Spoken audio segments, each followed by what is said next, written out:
وزارت کارهای داخلی تاجیکستان در سامانه رسمیش خبر داد که وزیر کارهای داخلی جمهوری تاجیکستان جنرال پالکوونیک میلیتسیا رحیمزاده رمضان در دایره همکاری‌های دو جانبه وابسته به حادثه زنوزنی گروهی بین مهاجران تاجیک و قرغیز که 8 و 9 مارس سال 2020 در کارخانه‌های بزرگ کارخانه کارکرد گاز امور و مجموعه گاز کیمیاوی امور روی داد، به وزیر کارهای داخلی فدراسیون روسیه جنرال پالیسیا کالاکولتسف جهت سر وقت مورد تفتیش و تحت نظارت قطعی گرفتن این حادثه برقیه ارسال نمود. این چنین می افزاید وزارت نماینده وزارت کارهای داخلی جمهوری تاجیکستان در بیوروی هماهنگسازی مبارزه با ضد جنایت‌های متشکل و دیگر نمود جنایت‌های خوفناک در حدود اتحاد دولت‌های مستقل جنرال مایور میلیتسیا فتوزاده که به مسائل مهاجرت مهنتی نیز مشغول است وظیفه‌دار کرده شده است که با همتایان خود در فدراسیون روسیه در علاقه باشد و به رفع تفتیشات کمک رساند. طوری قبلا خبر دادیم روزهای 8 و 9 مارس در ساختمان کارخانه کارکرد گاز امور بین مهاجران از تاجیکستان و قرغیزستان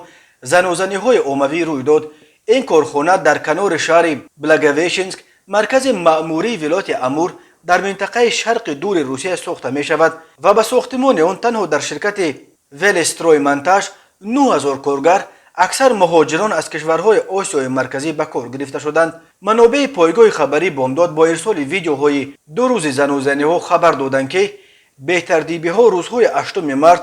در آشخانه شرکت ولسترویمنتاژ در یک زمینه صرف معیشی یا به قول تاجیک‌ها برای یک گپ دوپوله سر شد. در هر صورت این نافهمی ناچیز بلافاصله به یک جنجال بزرگ با اشتراک صدها نفر از هر دو طرف تبدیل یافته است. در ویدیوی روز اول زنوزنی دیده می شود که مهاجران به سوی یکدیگر همه چیزی که پیش می آید از جمله میز و کرسی و کاسه و طبق و دیگر ظرف و اشیا را می پرتویند و یکدیگر را زیر بارون مشت و لغت می گیرند. روز 9 مارس مهاجران تاجیک و قرغیز دوباره از گریبان یکدیگر گرفتند، ولی این دفعه در صحن برفپوش میدان ساختمان. بعد روز دوم هم تکرار شدن زنوزنی‌ها مأموریت شرکت ولسترویمنتاژ تصمیم گرفته است که مسئله را با چاره‌های شدید حل کند. مأموریت کارخانه کارکرد گاز امور یک باره 182 زاده قرغیزستان را از کار جواب داد. منابع بامداد خبر دادند که مأموریت قرار قبول کرده است که تمام مهاجران در زنوزنی‌های اشتراک کرده را